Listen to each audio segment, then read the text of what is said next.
ba?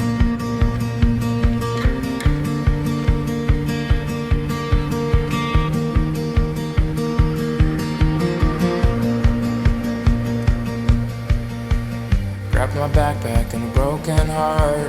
My childhood friend says I need a fresh start, so I caught the last train out of town. Watch the skyline fade as the sun went down. Chasing skies I have never known. Tonight's a night, it is time to go.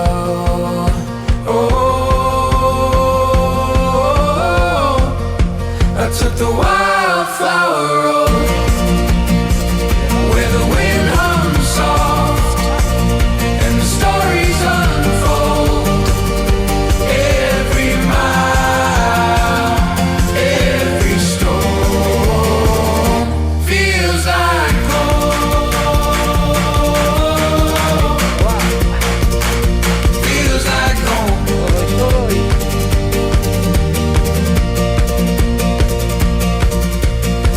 The map kept folding in the passenger seat and tearing me forward, it won't let me retreat. Yeah, the stars draw a crooked line. Every mile ahead feels a little like mine. Chasing skies I have never known. Tonight's a night, it is time to go.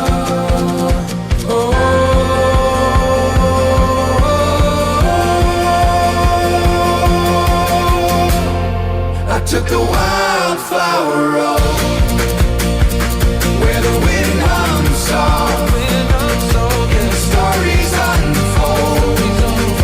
Every mile, every storm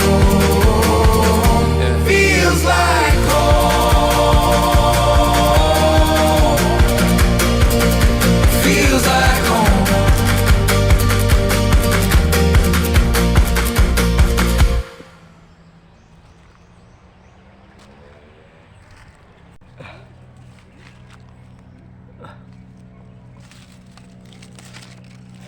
Bato talaga guys, so simento.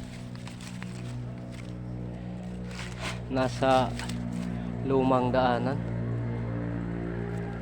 Diretso, pataas.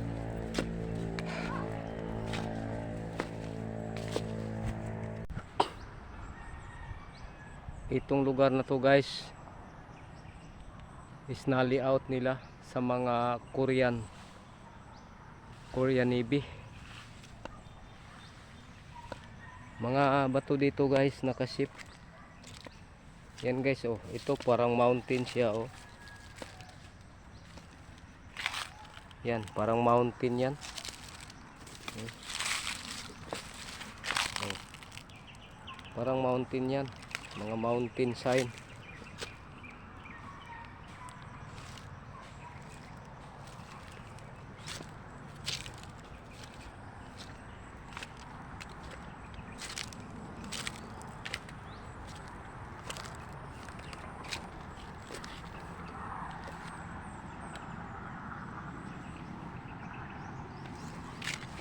Napagkamalan natin na ano guys, marker, para din siyang heart, no? Oh, hindi sa ano yan, nature yan. Ito, oh, nagalaw na to. Ito yung sa kanila guys, oh, bali blocking yung tawag nila, mohon boundary. Yan, oh, napakatigas ng batong ito. Meron pong malaki doon, oh. Yun. Tapos may malaki pang paa, so tunnel. So yan guys, oh. So ibig sabihin yan, paa. So right side siya. So at the back, galing na siya doon sa taas. Saka ano guys, oh, Paa. Right side. Guys, oh.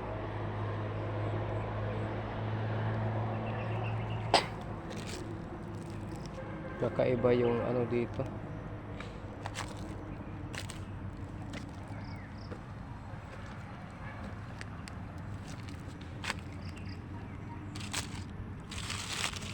Ito guys, akala nyo guys is paano to? Mahati ba? Sadyang hinati talaga yan. Ito oh.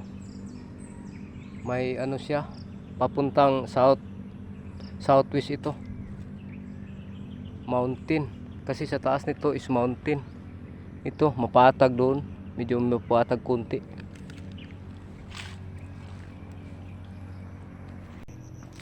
So, dito bumagsak ang ano guys, meteorite. Hindi namin nakita. Tagal na. Mahigit na 2 taon. Hinahanap namin dito. Banda rito, pero wala talaga. Ito'y palaging may naano dito na mga bulalakaw. Yung meteorite nabagsak dito. So, daanan siya sa mga nahulog na mga meteorite dito. Nag-apoy siya guys, nag-apoy.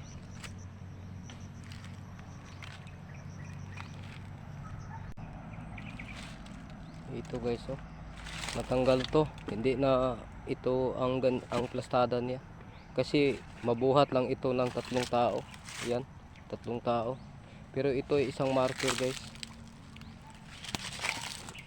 Saan kaya ito galing? Yan guys oh, may slash pa oh. Yan guys oh, kita nyo yan guys. 2. So hindi siya perfect, pero sa bato, sa klase sa bato, matigas siya. Hindi siya basta maano, tigas tong klase na bato ito. So consider as marker ito. May ano dyan oh, tapyas. So tunnel pa rin. Ito ano to guys, tunnel sa kalagitnaan ng bundok. Mga ganito oh. Sus, may tunnel sila dito sa ilalim. Ito pa guys oh, kakaibang bato guys oh. Parang ano, galing dagat. Parang galing dagat ito.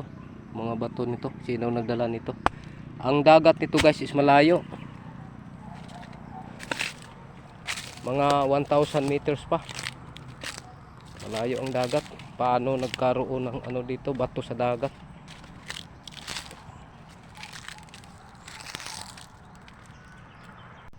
Ito pa guys oh, marker rin. Yan oh, ito perfecto. Mahilig talaga sila. 1 inch ang ano, lalim. 1 inch talaga guys oh. 1 inch. Talagang tinabas ang bato guys. Yan guys oh, tinabas talaga. Matigas tong bato guys. Akala mo nature guys, pero nagformation talaga siya oh. Ito siya, pero hindi siya perfect na bilog. Ganito talaga yung ano, yung Japanese. Gumagawa sila ng decoy. Pero titingnan mo sa pattern guys, kung may mga letter C siya nga naka-arrange, ganyan ang pagkilatis sa ginawa nila guys. Ito guys oh. So malaki, maliit, letter C talaga siya, pattern siya guys. Sila guys, butas-butasan ito. Akala mo nature ba? Pero yan guys oh, makikita mo yan, malalim yan. Ito malalim, ito malalim. So naka-triangle. Yan guys oh. So pattern siya guys. So yan guys oh, pointer yan guys oh. Ito, isa. Ito ang piliin natin kasi ito yung mapasok yung ano natin oh. Tapos ito. So nag-triangle siya. So sakto siya papunta roon. Pero may tunnel doon na discover namin. So hanggang dito lang guys. Salamat po.